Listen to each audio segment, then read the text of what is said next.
drug, but the drug won't take me higher.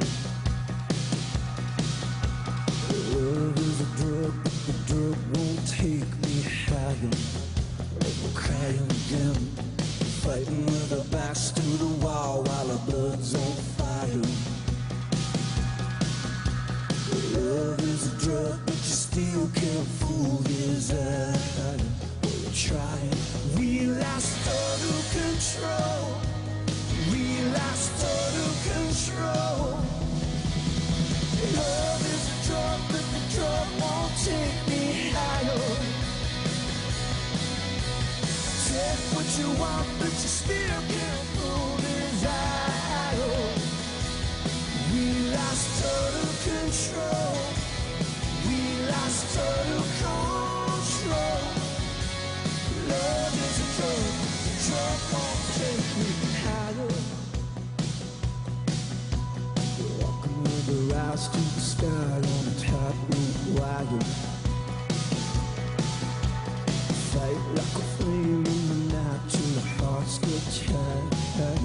We're trying, just one taste will replace anything you want.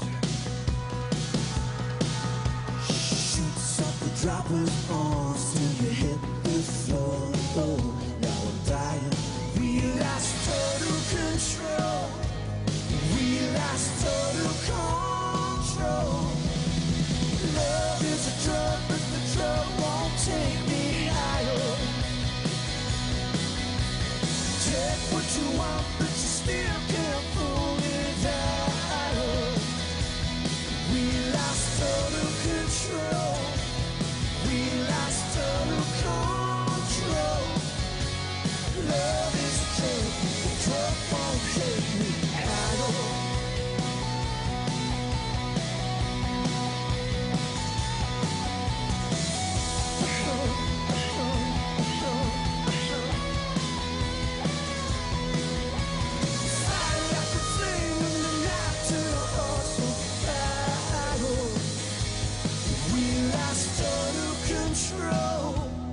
We lost total control. Love is a drug, but the drug won't take me higher. Take what you want, but you still can't fool his eye. We lost total control. We lost total control. Total control. We lost total control. Love is a drug, the drug won't take me higher. Love is a drug, but the drug won't take me higher. Love is a drug, the drug won't take me higher, higher, higher, higher.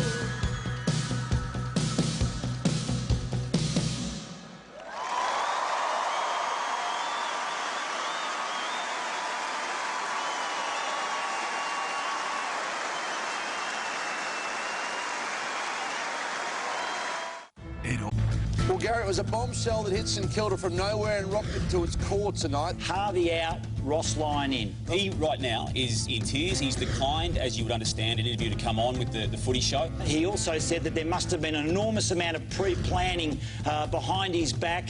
There's deception everywhere. There was never an offer put to Ross Lyon from the Melbourne Footy Club. Well, I'd be very surprised if someone doesn't make an inquiry. Past night for our we have to play a grand final. I think probably at the end it probably put more pressure on David. Yeah, there are a group of businessmen considering, plotting even a move on the Western Bulldogs board. I knew I needed a break going to that meeting, and they said no. I had a bit of a crack at my wrist a little bit, just everything got to me. I hit rock bottom. And Are you telling us that you tried to kill yourself? that was my intention. I had werewolf-like tendencies. I would put my Superman suit on and just walk the walk. I mean, the time's come when this girl seriously needs to move on. She needs to get some help.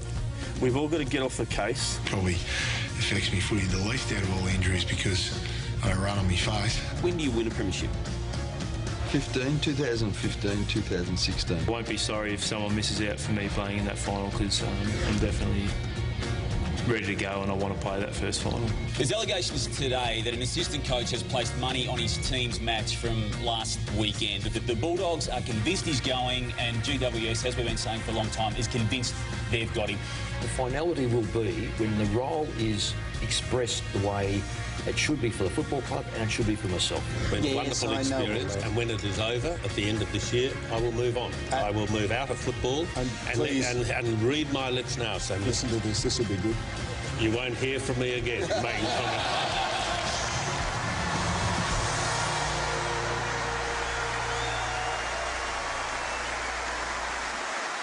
Welcome back to the grand final edition of the Footy Show. Breaking big news stories is in the DNA of this program. It has been since day one when Eddie Maguire started, of course, and it's continued on. We've been very, very fortunate to have two of the best newsbreakers in the business. Nothing happens in the footy world unless they're across it, and we just want to take this opportunity to thank and congratulate Damien Barrett and Craig Hutchison on another fantastic news. Well done to you, boys.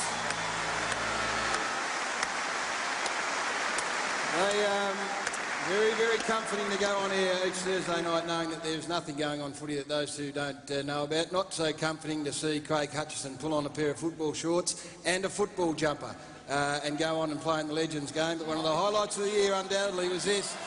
Talk about selling candy, Buddy Franklin style. Hutchie's finest moment there. Have a look at the movement. A different sort of a body setup, Jim. With some athleticism that we didn't know he possessed. Bud, what do you think of that? Too bad, he's got some acceleration.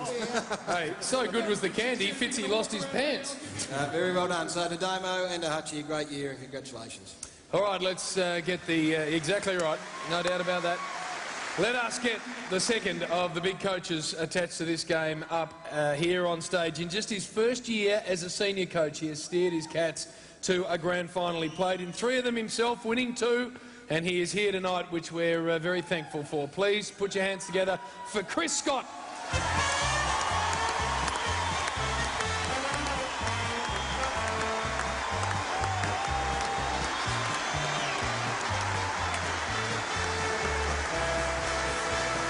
Hey, big guy, how are you?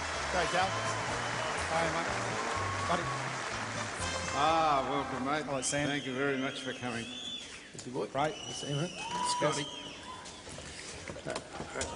Would you think it'd be fair to say, when you accepted the gig, Chris, did you go home and say to your missus, what have I done?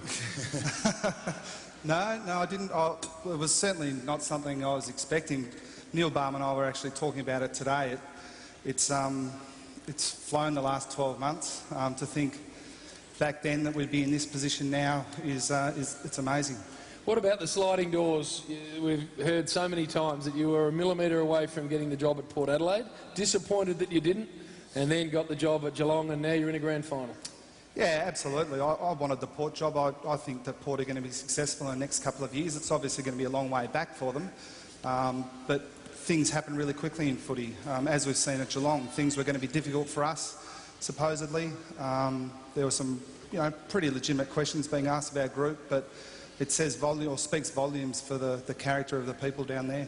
Scotty, they say until you're actually in the driver's seat, you don't know what it's like. I want to take you back to round 1. Some great emotion from you. St Kilda game that almost slipped away from you. I guess you can say you're going to be calm and measured and in control as much as you want. But when you're actually in the seat, it's a different scenario, I would imagine.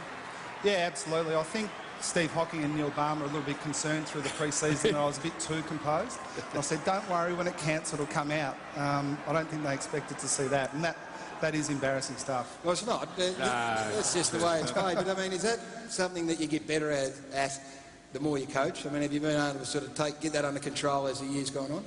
Oh, well, it's funny. I mean, the emotional moments in that game were the ones you saw, over the course of 2 hours. So I still think a bit of emotion is a good thing in the coach's box, as long as it doesn't negatively affect the dynamic in there.